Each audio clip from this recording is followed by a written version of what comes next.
Work energy power chapter का multi choice question का ये दूसरा वीडियो है, पार्ट 2 है। पार्ट 1 में हम 1 से 25 तक क्वेश्चन डिस्कस किए थे। यहाँ पर हम 25 के बाद 50 क्वेश्चन तक डिस्कस करेंगे। वीडियो को हम छोटा छोटा लेंथ बना रहे हैं ताकि समझने में आसानी हो। तो उस समय 25वां क्वेश्चन था potential energy can not be express in. तो आप हमने उस वीडियो को जो देखा होगा वो समझ गया होगा। उसमें क्या था ऑप्शन सी वाला NS न्यूटन सेकेंड, ये नहीं होगा। तो वहाँ पर हम डिस्कस कर चुके हैं, तो इसको अब बार बार डिस्कस नहीं करेंगे, आगे बढ़ते हैं। इसमें ऑप्शन सी दिख रहा होगा। 26 question, if a force F is applied on a particle and the particle move with velocity v, then the power will be, कितना हो जाएगा, पावर कितना हो जाएगा।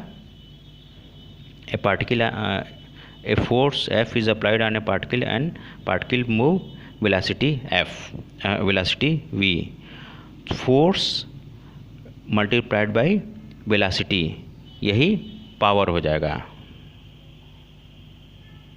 कैसे हो जाएगा, पावर को कैसे हम डिफाइन करते हैं, W/T, W इसका टू क्या हो जाता है F × D/T, तो क्या हो जाएगा, अब D/T ये क्या हो जाएगा, वेलोसिटी देगा, तो FV। तो ऑप्शन इसमें ए सही है, ये वाला जो ऑप्शन दिख रहा है। ठीक, समझ में आ गया ना कैसे डेरिवेशन से। तो बहुत ही शानदार क्वेश्चन था। अगला शानदार question, kilowatt hour is unit of energy, already हमने डिस्कस किया हुआ है। 28 question, electron volt can not be use to measure. Electron volt किसको मेज़र करने के लिए नहीं यूज़ कर सकते, kinetic energy, electrical energy, mechanical energy, momentum. तो इलेक्ट्रॉन वोल्ट EV से डिनोट किया जाता है,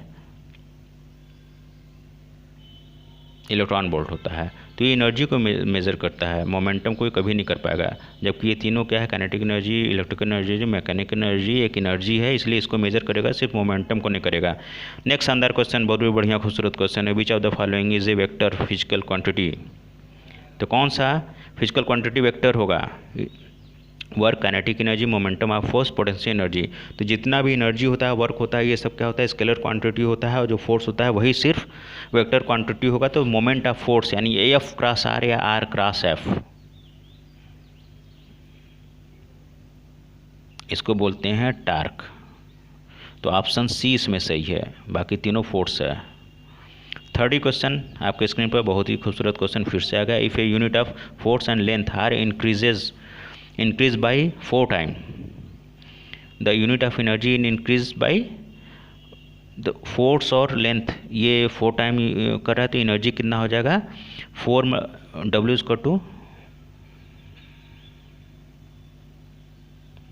F × D।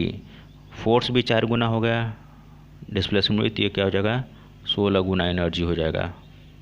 तो ऑप्शन डी सही है। The rate of doing work is power, W/T।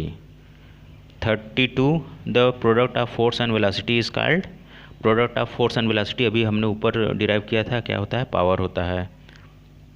Watt second is a unit of, watt second unit of किसका हो जाएगा, एनर्जी का हो जाएगा। क्यों,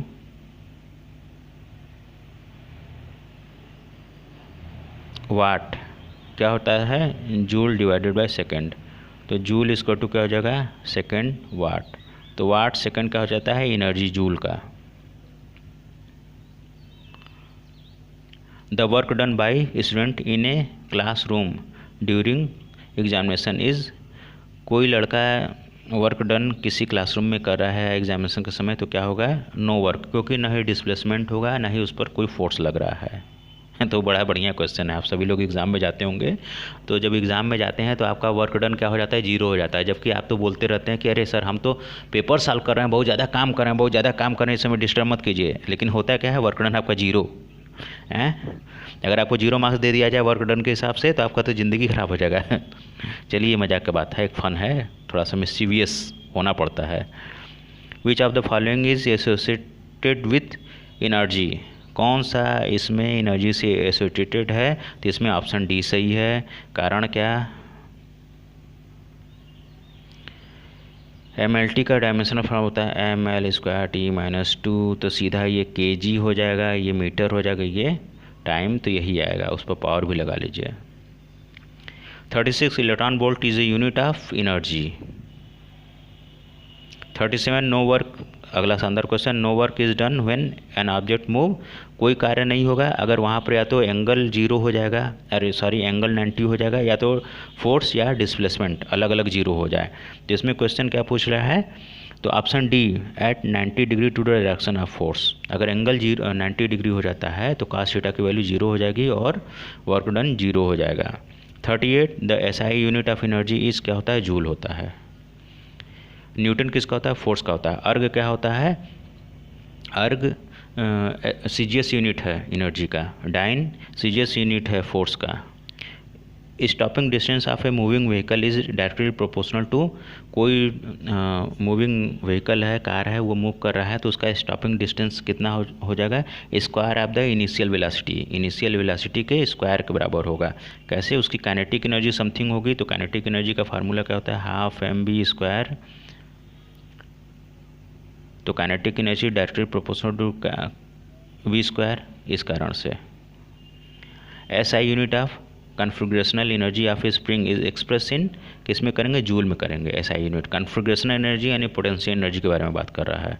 1 horse power is equal to, बहुत ही शानदार क्वेश्चन है, बहुत कंपटीशन में पूछा जाता है, 746 watt, C option is right answer.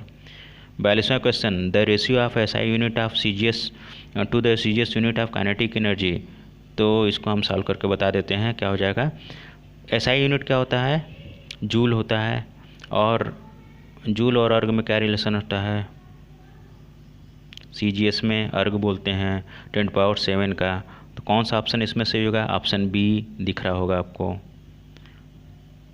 43 the momentum of body increase by 20%, then the percentage increase in kinetic energy कितना हो जाएगा, जब मोमेंटम आपका कर रहा है 20% तो काइनेटिक एनर्जी कितना हो जाएगा, ये आपका 44% हो जाएगा। इसको थोड़ा सॉल्व करेंगे, k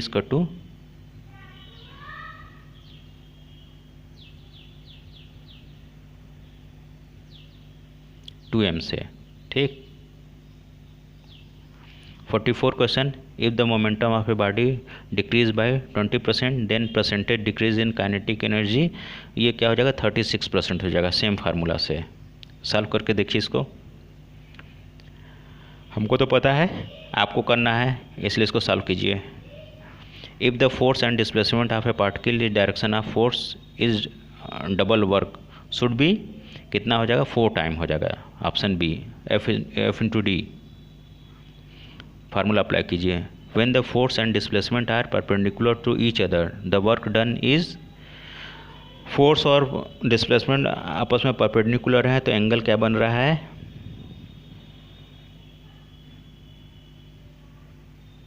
force 90 degree, displacement 90 degree, तो cos की वैल्यू, तो वहाँ पर क्या हो जाएगा, वर्क 0 हो जाएगा, आंसर सी।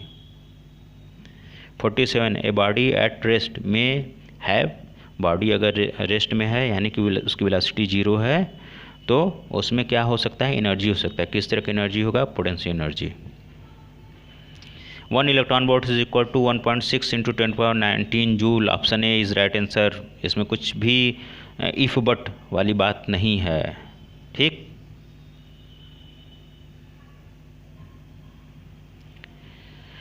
अगला शानदार question, work is said to be done when force act on a body, तो इसमें सीधा पूरा नहीं पढ़ेंगे, सीधा आप ABCD ऑप्शन देख लीजिए, सी ये सही है। इतना क्वेश्चन करने के बाद आप काफ़ी समझदार हो गए होंगे। चलिए एक अगला बहुत ही शानदार बेहतरीन क्वेश्चन आपके सामने आ रहा होगा, 50वां, in which case work is done a green plant carrying out photosynthesis, कोई ग्रीन प्लांट है फोटोसिंथेसिस कर रहा है, तो बताइए वर्क डन होगा कि नहीं।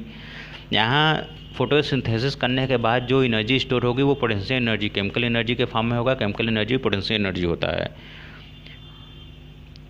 Porter standing at the place and carrying a heavy load on his head, यहाँ पर drawing of food grain in sun, अगर आप किसी किस्मस काजू को सुखाते हैं सूप में या अनाज को तो क्या वर्क डन होगा, तो किसमें वर्क होगा, तो ए बी सी,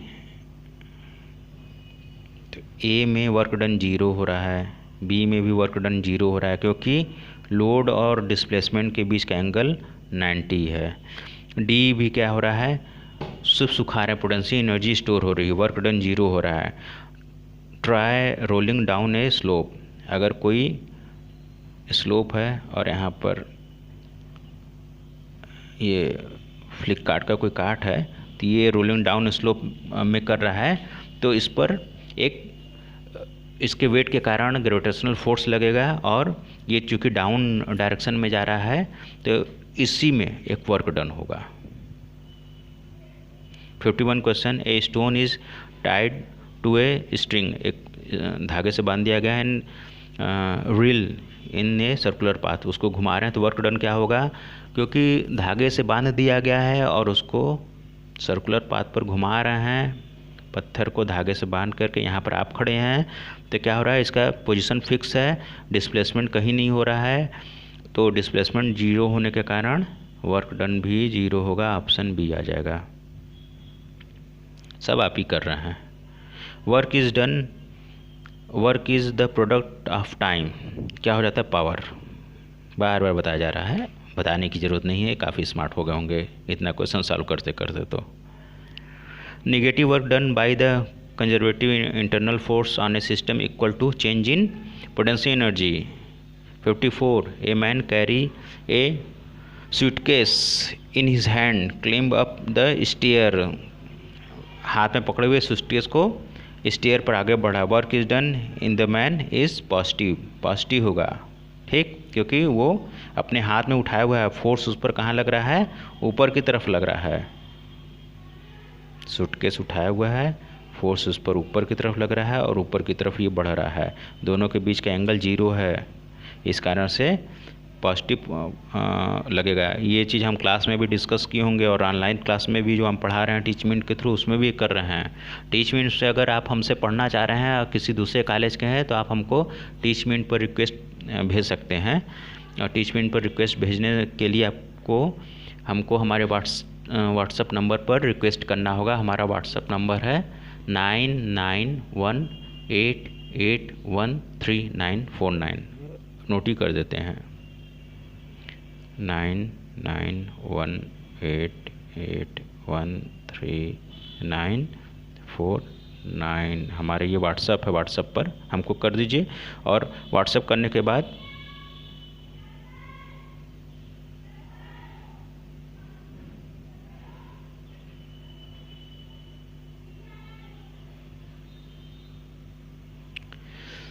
अपना नाम, पता, कॉलेज का नाम, ये सब ज़रूर बता दीजिए।